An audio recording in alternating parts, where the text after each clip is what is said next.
여러분 이 복음 어떻게 받으셨는가요? 예수님의 준엄한 말씀 화 있을진저 너희 율법 교사여입니다. 예수님의 말씀과 복음을 이렇게 묵상해 보면 예수님은 가난한 이들, 소외된 이들, 그 사회에서 주변이라 여겨졌던 이들에게는 한없이 관대하시며 그들을 위로하시고 치유하시고 회복시키셨습니다. 반면에 그 사회의 주류라고 생각했던 이들, 그 사회를 움직여간다고 생각했던 종교 지도자들, 헤롯 일가들을 향해서는 한없이 준엄한 죽비를 내려치신 분이 예수님입니다. 복음서를 강해하는 이유는 저희가 예수님을 더 잘 알고 싶고 그 예수님을 더 진지하게 사랑하고 싶고 진지하게 따르고 싶습니다. 외인구하니 저희 그리스도인의 정체성은 예수 그리스도 안에 있기 때문입니다. 저희 찬양대의 고백처럼 내 안에 사는 이 그리스도라 고백하는 이들이 저희 그리스도인이니 예수님을 더 잘 알고 더 사랑하고 더 가까이 따르는 것이 저희 예배의 중심에 있어야 합니다.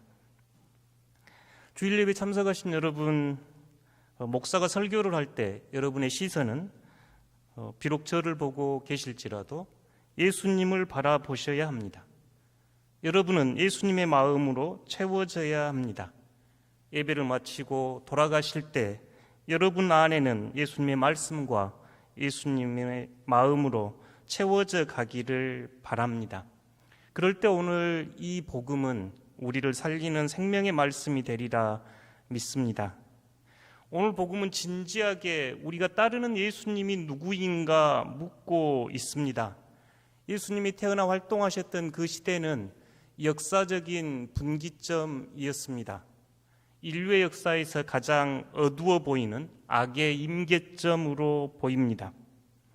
문화는 헬라 문화의 영향 아래 있었고 그 작은 땅은 제국의 통치 아래 있었으며 가난하고 병든 이들은 고통을 겪고 있었고 종교 지도자들과 헤롯 왕가는 자신의 지위를 이용하여 부를 축적하고 있었습니다. 이때 예수님께서는 오셔서 때가 찼습니다. 하나님 나라가 가까웠습니다. 회개하십시오. 복음을 믿으십시오 하면서 하나님 나라와 복음을 선포하셨습니다.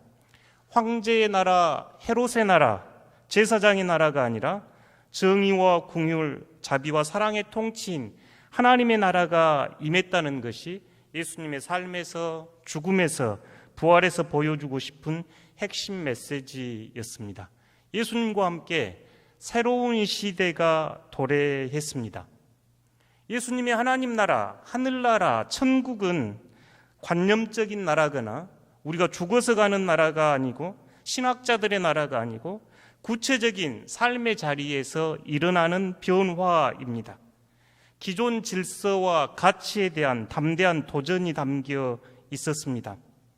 로마 제국과 유대 왕가의 통치가 엄연했고 종교 지도자들은 율법을 통하여 그 사람들을 다스리고 있던 그때에 기존의 질서나 율법이 아니라 하나님의 은혜와 사랑으로 통치되는 새로운 나라를 예수님께서는 제시하셨습니다. 예수님의 하나님 나라는 예수님의 삶을 통해서 우리에게 분명히 드러났습니다. 예수님께서 보여주신 하나님의 나라는 조건 없는 하나님의 사랑 안에서 이루는 친교 공동체였습니다. 이 친교 공동체는 분리와 차별, 모든 경계를 해체시키고 새로운 생명 공동체를 제시하셨습니다. 그래서 예수님의 하나님 나라가 선포됐던 곳은 구체적인 삶의 자리였고 치유와 회복과 밥상을 함께 나누는 곳, 잔치를 즐기는 곳으로 드러났습니다. 그런데 당시 바리새인 종교 지도자들, 오늘 복음에 등장하는 율법학자들의 가장 큰 특징은 선 긋기, 경계 짓기, 차별하기였습니다. 우리는 거룩한 사람, 나는 의로운 사람, 나는 잘 믿는 하나님의 사람, 너희는 죄인, 너희는 거룩하지 못한 자, 너희는 함께 하지 못할 자라는 경계짓기, 차별짓기가 그들의 특징이었습니다. 이 차별과 경계를 가능하게 했던 두 기둥은 예루살렘 성전과 율법이었습니다. 예루살렘 성전과 이 율법이라는 두 가지 가치를 활용해서 유대교는 할례, 안식일, 음식 규정, 정결례 등을 통해 자신들을 이방인과 죄인과 분리하고 자신의 정체성으로 삼았습니다. 율법과 정결례는 경계 표시였습니다. 46절을 한번 살펴보십시오. 이르시되 화 있을진저 너희 율법 교사여 지기 어려운 짐을 사람에게 지우고 너희는 한 손가락도 이 짐에 대지 않는도다. 토라에 기반을 둔 율법에 많은 구체적인 조항들을 붙여서 지금 사람들을 얽어매면서 자신들은 손도 대지 않는다 예수님이 말씀합니다. 1947년에 사해 동쪽의 쿰란이라고 하는 한 지역의 동굴에서 아주 중요한 문서가 발견이 됐습니다. 저희들이 가지고 있는 이 성경의 지금 오래된 사본은 기껏해야 9세기에서 11세기였습니다. 그런데 이 쿰란 동굴에서 예수님 당시에 작성된 것으로 보이는 문서들이 발견이 돼서 우리 시대에 가장 큰 고고학적 발굴로 평가됩니다. 그 문서 안에는 예수님 당시의 유대인들의 삶이, 그들의 가치가 잘 드러났는데요. 이런 구절들이 있습니다. 안식일에 짐승이 새끼를 낳도록 도와주어서는 안 된다. 여러분 촌에서 자라면 소나 염소가 새끼를 낳을 때 도와주어야 무탈하게 잘 나거든요. 근데 지금 안식일에 짐승이 새끼를 낳으면 도와주지 말아라. 왜냐하면 안식일은 거룩하고 율법에 일하지 말라 했기 때문입니다. 만일 짐승이 우물이나 구덩이에 빠졌어도 안식일에는 끌어내서는 안 된다. 일을 해서는 안 된다 이거죠. 안식일에 이방인과 가까운 곳에서 있어서는 안 된다. 이방인들하고 가까이 있으면 전염되고 오염되기 때문이라고 생각한 겁니다. 재산이나 이윤 때문에 안식일을 더럽혀서는 안 된다. 만일 살아있는 사람이 물구덩이에 빠지면 사다리나 밧줄이나 도구를 사용해서 끌어내서는 안 된다. 사다리나 밧줄이나 도구를 쓰면 일하는 게 되고, 근데 사람이 물에 빠져 있으면 건져는 내야 되겠잖아요. 그래서 옷을 사용해서 건져내라고 합니다. 예수님 당시에 유대인들에게 적용됐던 매우 엄격한 율법입니다. 율법은 족쇄가 됐고 안식일은 족쇄가 돼서 하나님의 마음, 율법을 주신 하나님의 정신을 잃어버린 이들이 오늘 율법 교사들이었습니다. 그래서 예수님은 가장 강도 높은 비판을 이들에게 하고 있었습니다. 만약 이 시대에 저희가 유대인으로 태어났다면 그들과 함께하지 못할 저희들은 이방인이었습니다. 뿐만 아니라 그들은 병자, 장애인, 더러운 영에 들린 사람은 죄인으로 취급하였습니다. 종교적으로 부정한 사람이라 여겼기에 그들은 공동체 안에서 하나님과 관계를 배제시켰습니다.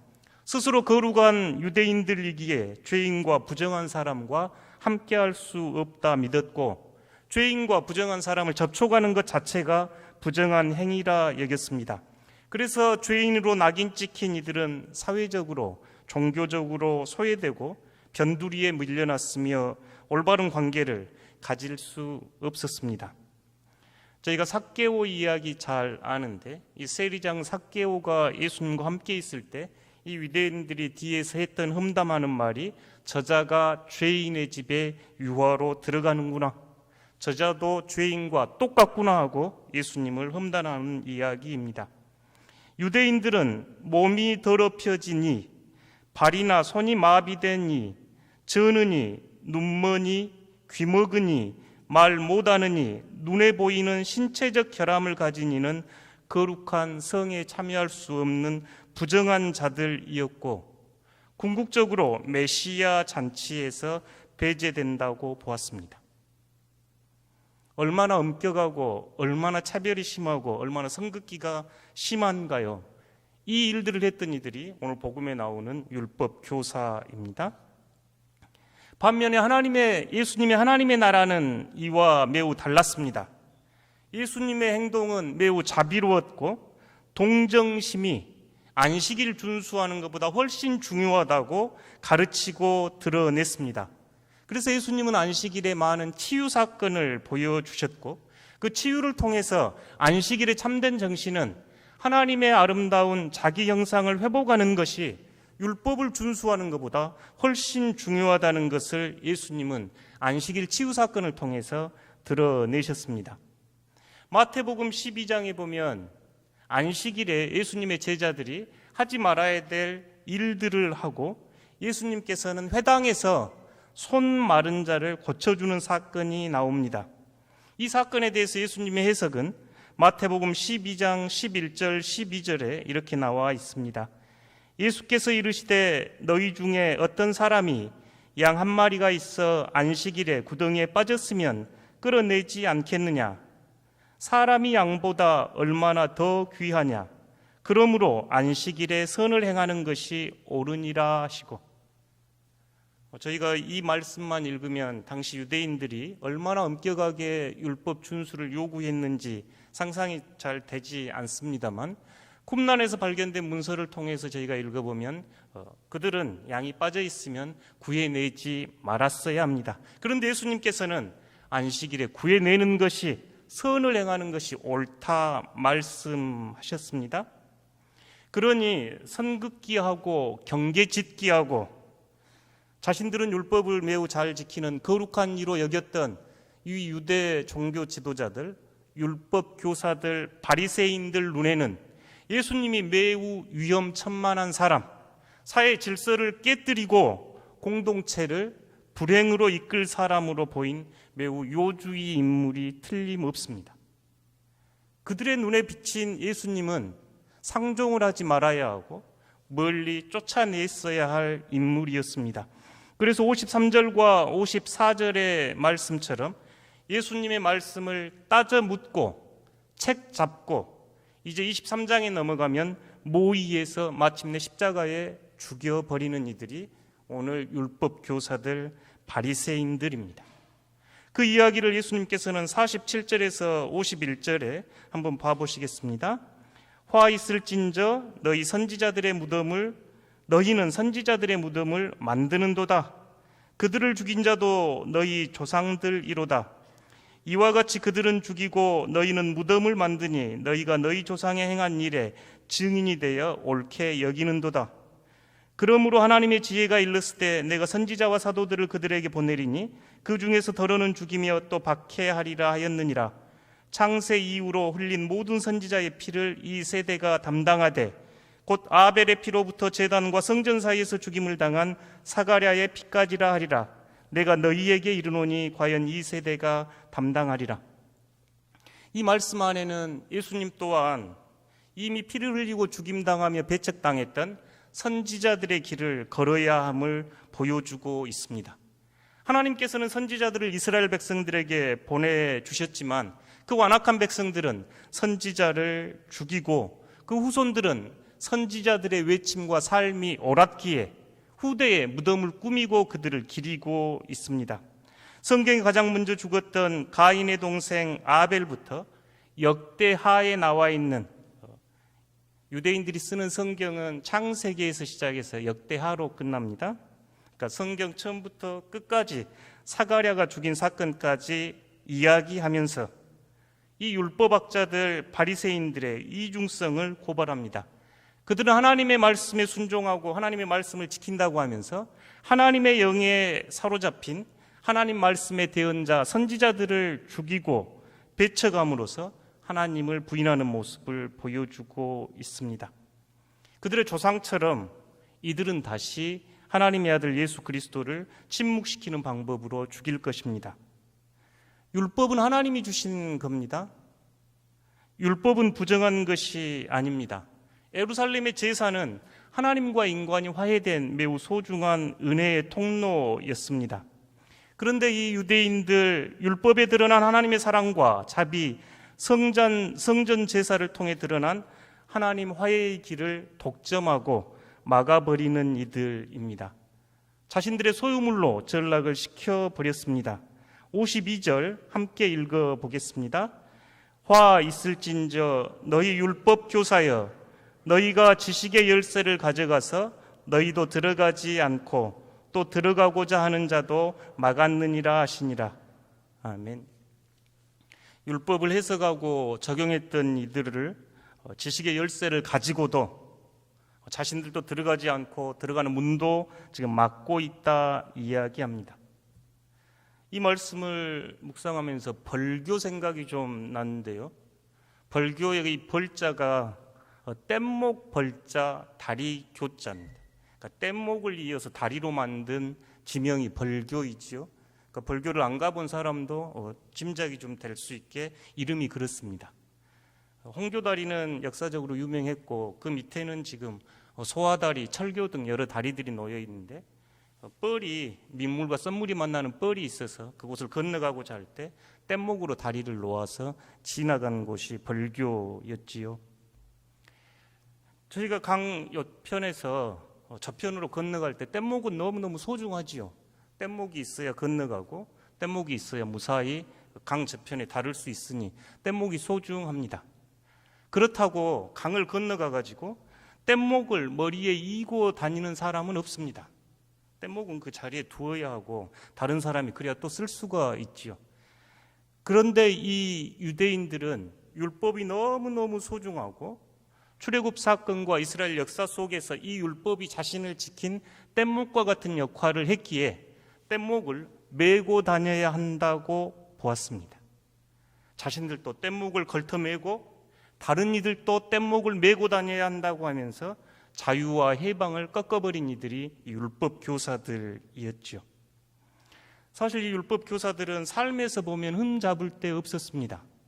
매우 거룩했고 정직했고 나름 최선을 다했다 보여짐에도 불구하고 자신이 아는 것이 전부라 여겼기에 자신의 지식이 전부라 보였기에 자신의 지식의 열쇠를 가지고 자신도 들어가지 않고 다른 이들도 막아버린 이들이라 합니다. 잘못된 가르침은 피해가 매우 큽니다. 제가 신학을 공부했기에 드릴 수 있는 말씀이니 양해해 주시면 고맙겠습니다. 많은 신학생들이, 목회자들이 공부를 하지 않습니다. 그리고 성도들에게 공부를 시키지도 않습니다. 어떤 성도들은 공부 안 하는 것이 자랑인 것처럼 좋은 신앙인 것이라고 착각하기도 합니다. 자신이 아는 것이 전부이기에 더 배울 필요가 없다고 여기는지도 모르겠습니다. 목사도 공부하는 사람이요 성도도 공부하는 사람이 되어야 합니다. 진지한 신앙의 여정에서 공부하지 아니하고 성장할 수 없습니다. 신앙은 진짜 공부입니다. 학교에서 하는 공부가 싫어서 우리가 공부가 싫다 할 수 있겠으나 신앙은 하나님을 배우고 세상을 배우고 사람을 배우는 진짜 공부입니다. 오늘 지식의 열쇠를 가지고 가로막는 이들, 자신이 아는 것이 전부이기에 다른 이들마저 자신의 아는 것 안에 가둬버리는 이들입니다. 뗏목을 메고 다니면서 뗏목을 던져버리는 이들을 향해서 비난하고 박해하고 마침내 죽여버리는 이들이 지금 가로막는 이들입니다. 그러니 예수님께서 화 있을진저 너희 율법 교사여 이렇게 이야기하지 않겠는가요? 예수님의 복음은 때로는 저희에게 위로가 되지만 때로는 저희 등짝을 후려 갈기는 죽비가 됩니다. 삶과 신앙을 일치시키지 못하는 이들, 다른 이들에게 율법적 요구를 하면서 자신은 손가락 깜빡하지 않는 이들, 선지자를 박해하며 피를 흘리게 하는 이들, 하나님의 문을 가로막고 자신도 들어가지 않고 다른 이들도 들어가지 못하게 하는 이들, 오늘 그들을 향해서 예수님은 죽비를 내려치는 복음입니다. 이 복음은 여러분을 어떻게 초대하는가요? 우리 공동체를 어떻게 초대합니까? 자신이 아는 것이 전부라고 자신이 믿는 세상이 전부라고 여기는 이 율법 교사들처럼 하나님도 모르고 자신도 모르고 공동체 전체를 지옥으로 만들어버리는 이들은 누구인가요? 우리가 꿈꾸는 교회는 예수님을 진지하게 따르고 예수님의 복음이 진지하게 드러나는 교회입니다. 예수님께서는 이 땅에 오셔서 경계를, 차별을 철폐하신 분, 아무 조건 없는 하나님 사랑의 구원을 모든 이들에게 드러내신 분이 예수님입니다. 우리 공동체는 어떤가요? 예전에 한번 소개했던 예화를 다시 한번 나누고자 합니다. 지방 작은 도시의 한 교회에 젊은 부부가 새 가족으로 등록을 했습니다. 젊은 부부는 참 즐겁고 신실하게 신앙생활을 했습니다. 교회도 새로운 젊은 부부가 와서 열심히 하니 활기 있고 생동감 있고 좋았습니다. 이 젊은 부부는 교회에 잘 정착하고 새롭게 삶을 꾸려나가며 즐겁게 신앙생활을 했습니다. 그런데 어느 순간 이 젊은 부부를 바라보는 성도들의 시선이 냉랭하게 변하기 시작했습니다. 먼저 다가가 인사를 해도 잘 받아주지 않고 왠지 뒤통수가 따갑게 느껴졌습니다. 얼마 지나지 않아 이 젊은 부부가 스스로 목숨을 끊고 생을 마감했다는 소식이 들렸습니다. 장례식에서 그 장례를 집례한 목사는 자신을 질책하며 자신이 성도들을 양이 아닌 늑대로 키웠다고 눈물 흘려야 했습니다. 사정은 그렇다고 합니다. 집안이 가난해서 어렸을 적 아버지로부터 이 여인은 창녀촌에 팔려갔습니다. 그녀는 그곳에서 빚을 갚으며 피폐한 삶을 살면서도 가장 부러운 것이 주일날 가족들이 교회 가는 모습이었다 합니다. 그녀는 자신도 새로운 삶을 살고 싶었고 그곳 생활을 청산하면 신앙생활을 하고 싶었습니다. 그런 자신의 삶과 바람을 이해해 준 따뜻한 남편을 만나 그곳 생활을 청산할 수 있었습니다. 그럼에도 자신의 과거가 부끄러웠기에 아무도 모르는 작은 지방 도시로 이사를 갔습니다. 그곳에서 새로운 삶을 시작하면서 교회에 등록을 하고 신앙생활을 시작했습니다. 복음서를 통해 예수님을 만나고 예수님은 자신과 같은 죄인의 벗이 되어 주신 구원의 말씀이 너무 좋았고 예수님이 펼쳐 보이시는 하나님 나라 공동체가 매력적이었습니다. 그래서 기쁨으로 감사함으로 다른 한편 지나간 과거의 상처를 아파하며 회개하고 새로운 삶, 거듭난 삶을 살기 위해 애썼습니다. 그러던 어느 날 한 교인이 그 여인의 과거를 알게 됐습니다. 교인 간의 그 여인의 과거의 삶이 이제 도마에 오르기 시작했습니다. 뒤에서 수군거리기 시작합니다. 몸을 판 창녀라고 더러운 여자라고 교인들은 뒷담화하고 냉랭하며 율법 교사처럼 행동하여 그 젊은 부부는 생을 마감했다는 것입니다. 사랑하는 성도 여러분, 이 복음의 이야기는 2000년 전 이야기 아닙니다. 오늘 여전히 우리 안에서 일어나는 이야기입니다. 낯설고 불편하고 여러분 기준에 못 맞추는 이들이 이 자리에 계신가요? 그렇다면 성경의 가르침대로 조심스럽게 예의를 갖추어 말씀드리십시오. 말씀드리기 어려운가요? 그러면 저에게 말씀해 주십시오. 제가 잘 전달하겠습니다. 혹시 그런 말씀을 듣고 마음이 불편한 새로 오신 성도들도 이해해 주시면 고맙겠습니다. 골프장 들어갈 때도 골프복 입어야 들여보내준다면서요. 교회라는 곳도 문화가 있고 사람이 사는 곳이니 저희들에게도 예절이 있다 생각해 주십시오. 오늘 율법교사 바리새인들이 보이는 치명적인 마음의 질병은 자신들은 의롭고 거룩하기에 윤리적이지 못하다고 판단되는 이들, 흠이 있다고 판단되는 이들을 뒷담화하고 냉랭하며 어떤 의미인지도 모르면서 험담을 퍼나르는 것입니다. 자신들은 땀 한 방울 흘리지 않으면서 모세 자리에 앉아 다른 이들을 평가합니다.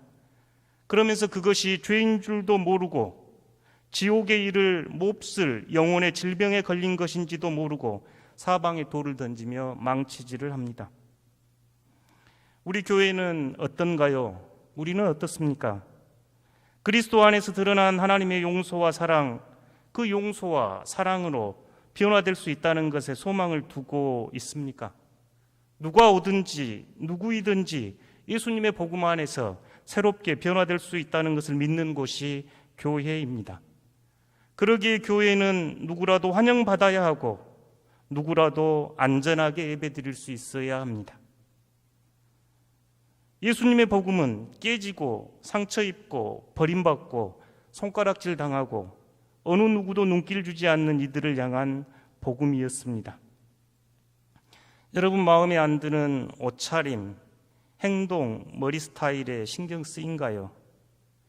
제가 이번 주에 노란 염색을 좀 해볼까 하는데 괜찮으시겠습니까? 그들을 사랑하시는 하나님의 눈길, 그들을 맞이하는 하나님의 마음으로 그들을 바라볼 수 있겠는가요? 예수님의 복음은 우리를 그곳으로 오늘 초대합니다. 우리는 그리스도 안에서 모든 이들이 변화될 수 있는 희망을 품고 사는 사람들입니다. 죄인들이 주님을 만나 변화되는 곳이 교회여야 합니다. 율법학자 바리새인들에 대한 설교가 제일 어렵습니다. 바로 첫 번째 경고 대상이 저와 같은 목사이기 때문입니다. 가장 질타를 받아야 하고 가장 부끄러운 사람이 설교를 합니다. 위선자의 구할은 강대상 위에 있습니다. 진리를 아는 것처럼 설교하고 성경을 가르치는 저와 같은 목사, 강대상 위에서 마이크 잡고 기도하는 사람들, 다른 이들 앞에서 목소리 높이는 이들은 오늘 복음을 마음에 새겨야 합니다. 지옥으로 가는 길은 위선으로 포장되어 있지만 하늘나라로 가는 길은 하나님 앞에서 예수 그리스도와 함께 성령 안에서 낮추고 낮추는 겸손한 길입니다. 그러니 예수님의 말씀처럼 부탁드립니다. 저의 삶은 본받지 마시되 저의 가르침은 지켜 행하십시오. 예수님께서는 그들을 말씀하시면서 그들의 행동은 따르지 않되 그들의 가르침은 다 따르라고 말씀하셨습니다. 그러니 저의 행동은 본받지 마시고 예수님의 가르침은 다 지켜 행하는 덕식교회 성도들 되시기를 바랍니다. 잠깐 기도하겠습니다. 이 시간 저희 가슴에 손을 얹고 잠깐 기도하기 원합니다.